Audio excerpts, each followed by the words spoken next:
আর ইঁদুরের গল্প। এক বনে এক বড় সিংহ বাস করত। একদিন সে ঘুমিয়েছিল গভীর ঘুম। তখন তার পাশে একটি ছোট্ট ইঁদুর খেলা করছিল। খেলা করতে করতে সে সিংহের নাকের ভিতর ঢুকে গেল।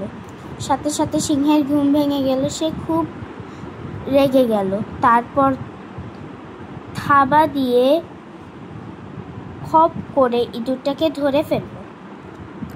সিংহ বলল, আমি হলাম বনের রাজা, তোর এত বড় সাহস, আমার ঘুম ভেঙে দিস, এখনই তোকে মেরে ফেলবো।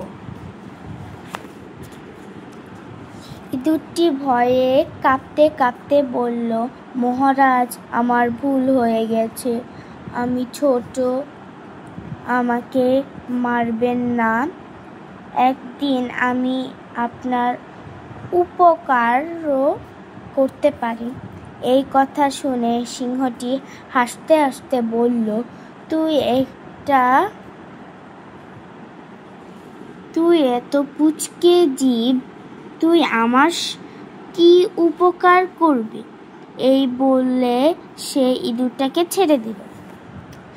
এরপর অনেক দিন চলে গেল।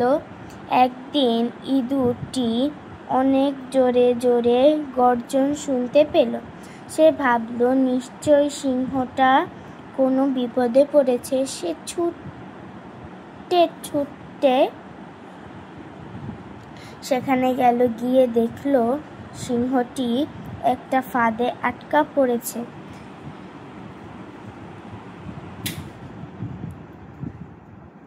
সে সিংহকে বলল, মহারাজ, ভয় পাবেন না, আমি এখনই ফাঁদ কেটে দিচ্ছি।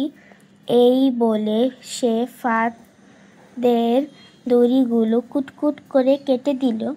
আর সাথে সাথে সিংহটি মুক্তি পেল। মুক্তি পেয়ে সিংহটি খুব খুশি হলো। সে ইঁদুরটাকে বলল, ছোটরাও অনেক বড় উপকার করতে পারে। এরপর সিংহ আর ইঁদুর দুজনে খুব ভালো বন্ধু হয়ে গেল। এই ছিল আজকের গল্প।